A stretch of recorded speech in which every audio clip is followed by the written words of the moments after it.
L'actualité hors du Sénégal nous mène en Ouganda, cher Tidiane. Avec l'ex-combattant rebelle de la LRA, Thomas Kwoyelo, déclaré coupable de crimes de guerre. Thomas Kwoyelo, coupable de 44 chefs d'accusation relevant de crimes de guerre et de crimes contre l'humanité, arrêté il y a maintenant plus de 15 ans dans le parc de Garamba, en République démocratique du Congo. Il est donc le premier responsable de la LRA à avoir été jugé par une cour nationale. Direction le Soudan à présent, avec des négociations sur un cessez-le-feu qui s'ouvrent ce mercredi à Genève. Lundi, les États-Unis ont indiqué depuis la Suisse vouloir lancer les discussions, même en l'absence de représentants du gouvernement soudanais. Le gouvernement allié de l'armée soudanaise a émis de sérieuses réserves sur l'approche américaine concernant ces pourparlers.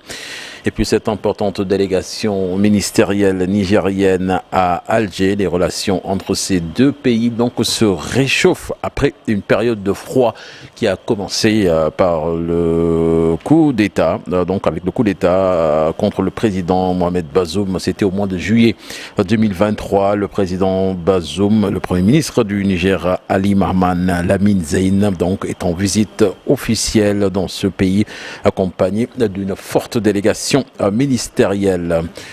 Nous parlons de la guerre entre la Russie et l'Ukraine avec le gouverneur de la région russe de Belgorod qui a décrété ce mercredi l'état d'urgence, évoquant une situation extrêmement difficile due au bombardement des forces ukrainiennes sur cette zone frontalière. La situation, dit-il, dans notre région de Belgorod reste extrêmement difficile et tendue en raison donc de ces bombardements. Des maisons ont été détruites, des civils sont morts et ont été blessés, a écrit donc sur Telegram le gouverneur Gladkov. L'état d'urgence donc sera instauré au niveau régional à partir de ce mercredi, a-t-il dit.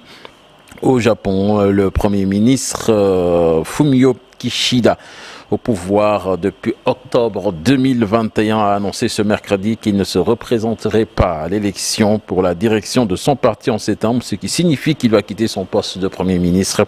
Il a récemment vu sa cote de popularité chuter en raison de l'inflation qui frappe les foyers japonais et des scandales politico-financiers qui touchent sa formation. Voilà, Sornanata, donc c'était là l'essentiel de l'actualité internationale. Et à retrouver l'actualité internationale en Wolof dans quelques minutes, toujours avec cher Tidiane Diao. Alors, à partir de 8h25 ce matin, nous vous proposerons un document intitulé « Diffère, un village rogné par les dents de la mer ».